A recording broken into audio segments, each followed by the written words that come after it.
The live TV, सच सबसे आगे।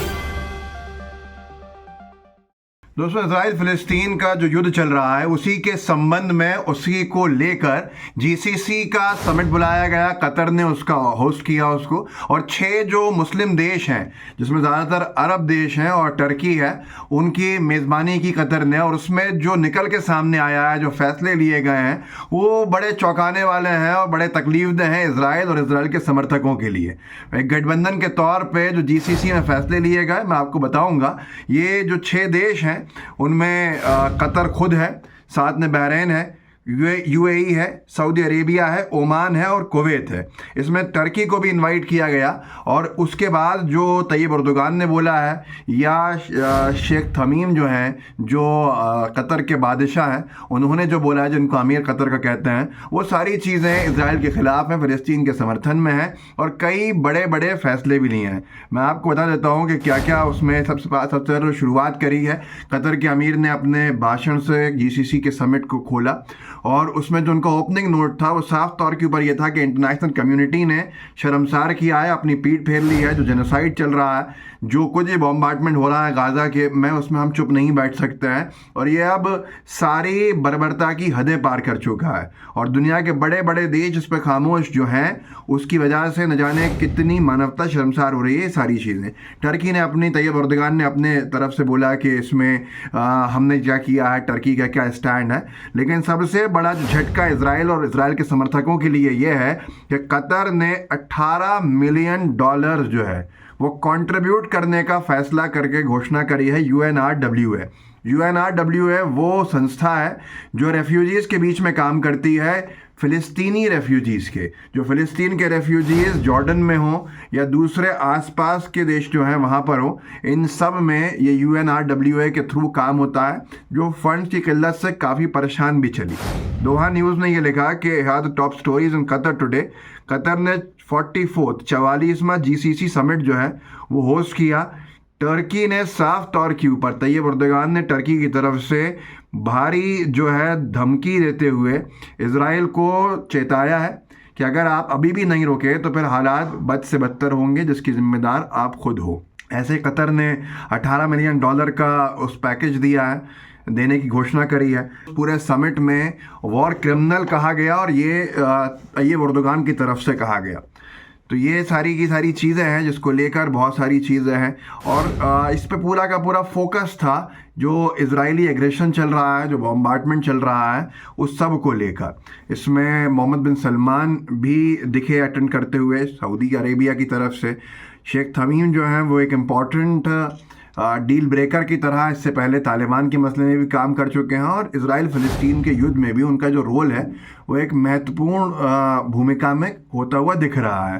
तो ये सारी की सारी चीज़ें हैं, क्योंकि अभी कल ही इजराइल का जो भी डिफेंस हेड है या जो किसी सरकार का अहम हिस्सा, उसने सीधे तौर के ऊपर इजराइल ने कहा था कि हम टर्की और कतर में हमास के जो लोग हैं उनको ढूंढ ढूंढ के उनका एसेसिनेशन करेंगे, उनको एसेसिनेट करेंगे और हम इन देशों को दिखा देंगे कि हम इनके देश में घुस के अंदर पूरा का पूरा जो है खेल बिगाड़ सकता है हमास का। ये दोनों देश ही उसके ऊपर बहुत कड़ी निंदा कर चुके हैं कि इस तरह से किसी भी देश को धमकाने का मतलब है कि आप उसके खिलाफ युद्ध में जा रहे हो। UNRWA का अगर $18 मिलियन की जो मदद की घोषणा की गई है, यह भी सिर्फ कतर की तरफ से हुई है और दूसरे देश अगर साथ में आते हैं तो ये और बढ़ जाएगा। $18 मिलियन बहुत बड़ा अमाउंट होता है। UNRWA रेफ्यूजीज़ के बीच में जो काम करता है वो जॉर्डन में, लेबनान में, सीरिया में, गाज़ा पट्टी में, वेस्ट बैंक में और ईस्ट जेरूसलम में अपनी जो फैसिलिटीज़ हैं उनको एक्सपैंड किया हुआ है। और इन रेफ्यूजीज़ के बीच में, फ़लस्तीनियों के बीच में एक लंबे वक्त से काम कर रहा है।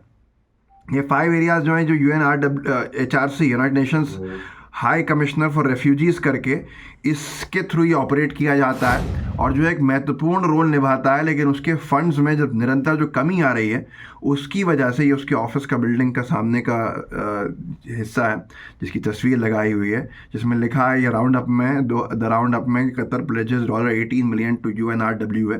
तो इससे उन रेफ्यूजीज़ के बीच में काम हो सकता है, जिनके घर तोड़े गए हैं उनके लिए सहायता दी जा सकती है, बहुत सारी चीज़ें।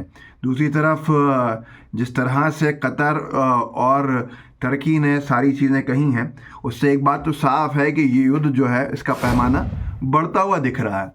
एक तरफ जो बाइडन का जितना मैंने पढ़ा है, उन्होंने और अपने ख़जाने खोले हुए हैं इज़राइल की सहायता करने के लिए, इज़राइल को हथियारों को देने के लिए हर संभव कोशिश की जा रही है। ये सारी चीज़ें दुनिया के सामने हैं, लेकिन उसके ऊपर कोई निंदा नहीं होगी अगर यहाँ पर जिस तरह से जीसीसी समिट के अंदर इज़राइल के ख़िलाफ़ साफ तौर के ऊपर चेताने वाले बातें की गई या रेजोल्यूशंस पास हुए, इसके ऊपर बहुत हंगामा हो सकता है। क्योंकि मीडिया जो कंट्रोल्ड है वो इज़राइल का मीडिया के थ्रू कंट्रोल्ड है, और उसकी वजह से आप कोई अपेक्षा भी नहीं कर सकते। इतना ज़्यादा कैजुअल्टीज़ की जो है संख्या बढ़ती जा रही है। जब ये युद्ध विराम के बाद, मतलब सीज़ फायर के बाद से जो दोबारा शुरुआत करी है इज़राइल ने बॉम्बार्डमेंट करने की, तो एक एक दिन में 500 600 लोग मारे जा रहे हैं। यहाँ तक कि ऐसे वीडियोस भी आ रहे हैं कि बॉम्बार्डमेंट हो रहा है, लोगों की आवाज़ें चीख की निकल रही हैं। तो आप सोच सकते हैं, आप या शायद कल्पना भी नहीं कर सकते हम और आप, कि बर्बरता किस हद तक चले गई है। लेकिन टर्की का साफ कहना है कि अगर इज़राइल अभी भी नहीं रुक रहा है, जीसीसी के समिट में तैयब एर्दोगान ने ये साफ कह दिया कि अगर आप अभी भी नहीं रुक रहे हैं तो फिर हम इसमें मजबूर हैं, और उस सब के ज़िम्मेदार आप खुद होगे।